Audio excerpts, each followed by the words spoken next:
Selamat pagi Bapak Ibu dan saudara-saudaraku, salam sejahtera bagi kita sekalian. Apa kabar pagi ini? Harapan dan doa saya kita semua sudah bangun dengan sehat, bersukacita dan damai sejahtera dalam anugerah Tuhan kita Yesus Kristus. Senang sekali kita berjumpa kembali pada pagi ini. Kita di acara Renungan Pagi edisi 23 Maret 2024. Semoga sabda Tuhan yang kita akan baca dan kita renungkan di hari ini, Roh Kudus yang akan menolong kita supaya kita jadikan panduan dalam berjalan bersama dengan Tuhan di sepanjang hari ini. Pagi ini mari kita mendengar Yohanes pasal 14 ayat 5 dan 6 demikian. Kata Thomas kepadanya, "Tuhan, kami tidak tahu kemana Engkau pergi. Jadi bagaimana kami tahu jalan ke situ?" Kata Yesus kepadanya, "Akulah jalan dan kebenaran dan hidup. Tidak ada seorang pun yang datang kepada Bapa kalau tidak melalui Aku." Jaminan keselamatan kita. Pendengar renungan pagi yang dikasihi Tuhan, jika kita mendengar seseorang menyampaikan kabar bahwa saya akan pergi, pertanyaan apa yang akan pertama kali kita lontarkan?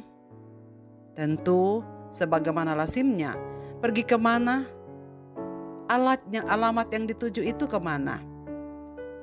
Saudara sekalian, rasanya kita tidak akan pernah berpergian tanpa tahu alamatnya. Saya rasa jika ada seseorang yang berjalan tetapi tidak tahu arah kemana, adalah perjalanan yang paling konyol. Sebab tidak akan mungkin ada orang yang bepergian tanpa tahu alamatnya kemana akan pergi. Itulah sebabnya Thomas bertanya, "Tuhan, kami tidak tahu kemana Engkau pergi. Jadi bagaimana kami tahu jalan ke situ?" Thomas benar-benar bingung. Bagaimana sampai ke sana kalau tidak tahu jalan ke sana? Sebab Yesus baru saja mengatakan, "Aku akan menyediakan tempat supaya di mana Aku berada, kamu pun berada." Rasanya Thomas masuk akal. Bagaimana sampai ke sana kalau kita tidak tahu jalan ke sana atau tempat yang akan dituju? Demikianlah yang berkecamuk juga di dalam pikiran murid-murid. Kemana Yesus akan pergi? Perkataan Yesus kepada para muridnya, "Jangan gelisah hatimu, sebab Aku akan pergi menyediakan tempat bagimu." Dan rupanya perkataan ini memantik kegelisahan, kecemasan oleh para murid terhadap perkataan ini. Karena mereka belum tahu kemana yang dimaksudkan Yesus. Kali ini Yesus memang akan pergi sendirian, karena Ia berasal dari Bapa dan akan kembali kepadanya. Yesus pergi ke rumah Bapa untuk menyediakan tempat bagi setiap muridnya. Setelah itu akan kembali mengajak para murid ke tempat yang paling mulia itu. Saudara sekalian, pertanyaan yang sama dilontarkan oleh Petrus sebelumnya di dalam kitab Yohanes pasal 13 ayat 36. Simon Petrus berkata kepada Yesus, "Tuhan, kemanakah Engkau pergi?" Jawab Yesus, "Ke tempat Aku pergi, engkau tidak dapat mengikuti Aku sekarang, tetapi kelak engkau akan mengikut Aku." Sekarang Yesus menjawab dengan pertanyaan yang begitu penting, seperti merangkum semua penjelasan-penjelasan sebelumnya dalam kitab Injil Yohanes.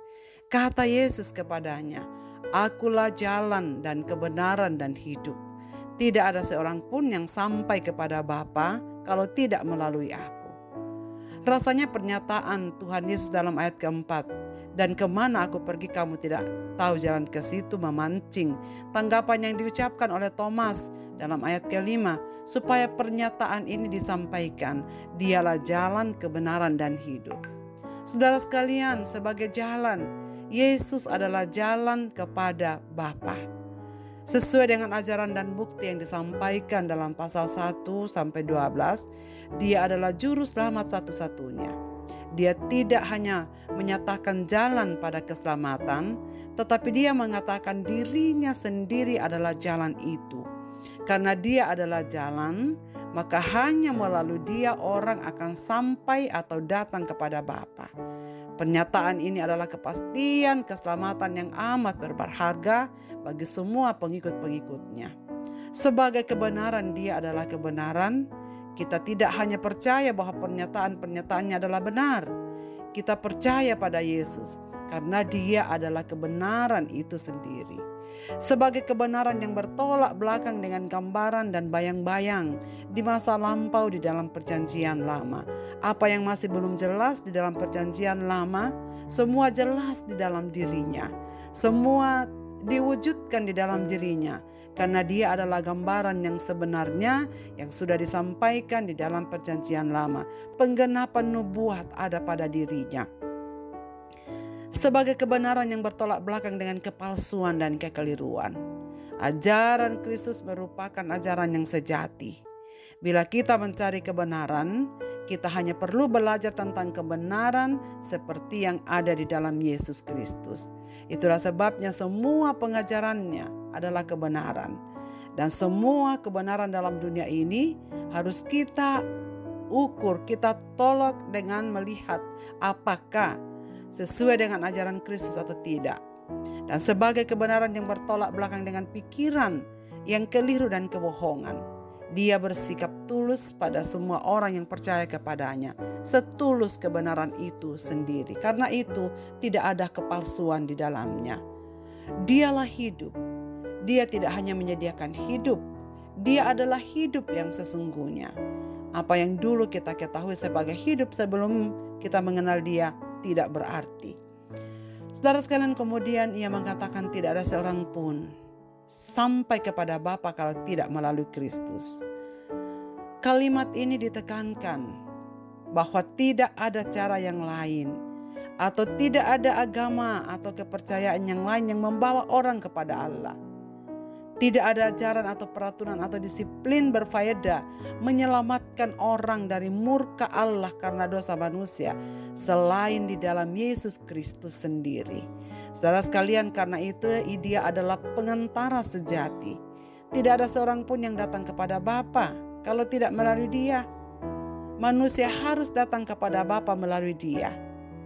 Manusia yang telah jatuh harus datang kepada Allah sebagai hakim, tetapi Dia dapat datang kepadanya dan tidak dapat datang kepada Bapa kalau tidak melalui Sang Pengantara, yaitu Yesus Kristus sendiri.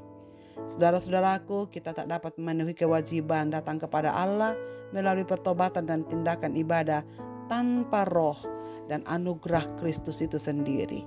Karena itu, jikalau kita dapat beriman kepada Kristus, itu tanda dan bukti bahwa Roh Kudus telah bekerja dalam hidup kita yang meyakinkan kita bahwa Dia adalah kebenaran, Dia adalah hidup, Dia adalah jalan. Kita juga tidak dapat memperoleh kebahagiaan datang kepada Allah sebagai Bapa kita tanpa kebaikan dan kebenarannya. Dia adalah imam besar yang kita akui, pembela agung kita. Saudara-saudaraku, betapa berbahagianya kita pada pagi ini menerima kebenaran ini. Sebagai murid Kristus, sebagai pengikut-pengikutnya, kita hanya bisa menengadah kepadanya dalam ucapan syukur dengan hormat dan sembah kita. Sebab sesungguhnya kita tidak layak untuk menerima keselamatan itu, tetapi besar anugerah yang telah kita terima. Kita umatnya yang menerima janji dan kepastian keselamatan ini. Betapa besar kemurahan hati Kristus bagi kita. Sampai kini Ia tetap menjadi pembela bagi kita. Tidak ada sesuatu pun yang terjadi dalam hidup kita itu di luar dari pengetahuan dan kontrol kasih-Nya. Saudara sekalian, apa yang harus kita lakukan selain mengucap syukur? Jangan gelisah menghadapi pergumulan apapun dalam hidup kita. Jangan goyah. Setialah selalu, sebab kita sudah memiliki hubungan istimewa dengan Allah. Kita bisa menghampirinya membawa pergumulan kita, sebab kita adalah umat yang dikasihinya. Ia adalah jaminan kita. Tak ada keraguan, tak ada kesangsian yang bisa kita bawa, karena kita tahu kita memiliki kepastian. Juga marilah kita menyampaikan berita keselamatan ini kepada makin banyak orang, supaya mereka makin teguh di dalam jalan kebenaran dan hidup sejati. Jadikanlah hidup kita menjadi persembahan yang selalu menyenangkan hati-Nya. Marilah kita berdoa. Bapa di sorga, Bapa di dalam nama Tuhan Yesus Kristus, bagi orang yang berjalan di padang gersang, kami bersyukur mendapatkan kesejukan janji-Mu di pagi ini. Terima kasih. Selayaknya kami tidak gelisah, takut ataupun khawatir menghadapi hidup ini. Sebab kepadamu ada janji. Di dalam Dikau ada jaminan keselamatan kami. Karena Engkau adalah jalan, kebenaran, dan hidup itu sendiri. Dan terima kasih karena kami menjadi bagian umat-umat yang Engkau tebus, sehingga kami memiliki persekutuan sejati bersama dengan Engkau. Terima kasih Tuhan, karena kami tahu kami memiliki tempat sejati, rumah kekal yang Tuhan sudah sediakan bagi kami. Pada waktunya kami semua akan berkumpul dengan Engkau di sorga sana, berjumpa muka dengan muka. Terima kasih ya Tuhan untuk kepastian keselamatan ini. Hamba berdoa untuk setiap umat-umat-Mu yang mendengar firman-Mu pagi ini. Teguhkanlah mereka, kuatkan mereka, supaya mereka jangan gelisah menghadapi apapun dalam hidup ini. Karena kami memiliki jaminan yang sempurna di dalam Engkau. Bagi umat-umat-Mu yang sedang menghadapi pergumulan-pergumulan khusus yang berat dalam hidup ini, Tuhan, Engkau adalah jaminan hidup mereka.